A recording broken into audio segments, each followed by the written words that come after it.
The Young Man's Manifesto, Chapter 4 The Value of Humanity and Why Stupid People Matter. When I say believing all people are valuable is a point of faith, I mean it. It will require you to blind yourself to the inherent uselessness of some people. For many Type A people, it can seem like the world is full of idiots who are doing their very best to make things harder than they need to be.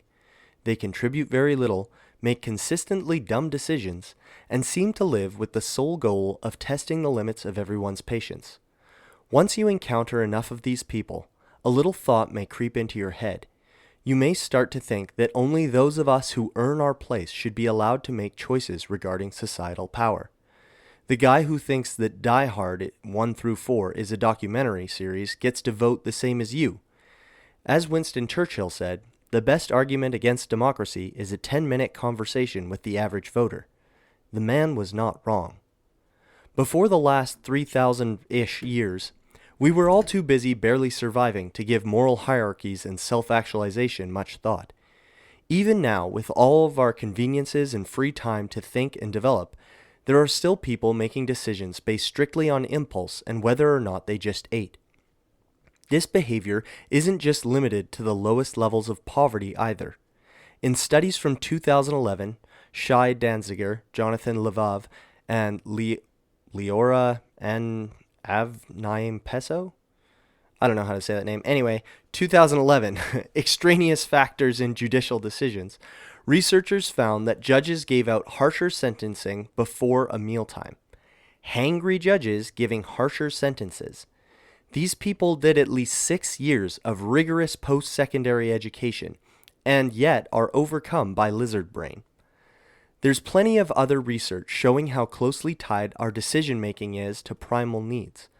Our default setting is not peace, love, and generosity.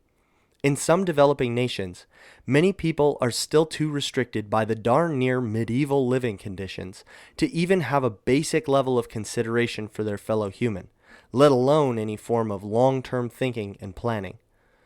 Although there are those with a strong moral compass, regardless of circumstance, many people in this world are so attached to their base needs that they would soccer kick a baby if it meant more food in their belly.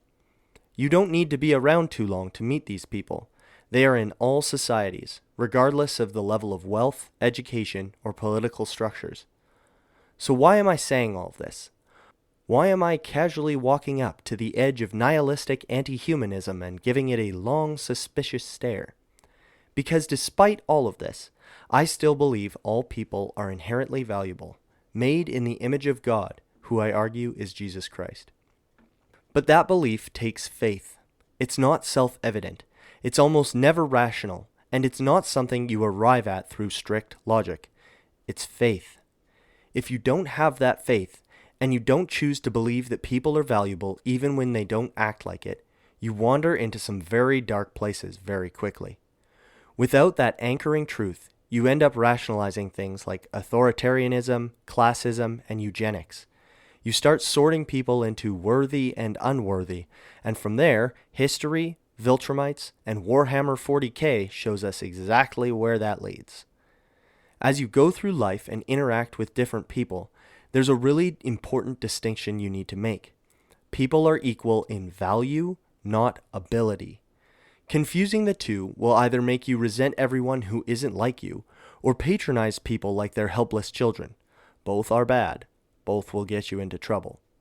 Some people are deeply limited, whether through trauma, mental damage, drug use, or just plain old lack of cognitive horsepower. Worse still, many will never get better. Even knowing this, we can still choose to treat all people with the same level of respect, integrity, and care. Not because they've earned it or because they're useful. That distinct choice is what allows healthy societies to exist. Believing all people are valuable is choosing to believe that all people are worth helping, even when they don't deserve it. If we only treat people well when they are smart enough or meet our standards, we are allowing our pride to take over. And as the good book says, pride goeth before the fall, and you will fall. Belief in intrinsic human worth is essential. It's what builds families, neighborhoods, communities, and whole civilizations. Yes, it's chaotic and counterintuitive. You'll want to give up or punch people more often than not. But choosing to believe that people matter, especially when they're annoying, disappointing, or just plain useless, will help you make the world a better place. The alternative to internalizing this truth is believing that only some people deserve to exist, and we've tried that before. The most recent historical example involved well-tailored uniforms, the defaming of Charlie Chaplin's mustache, and a lot of meth. It did not go well.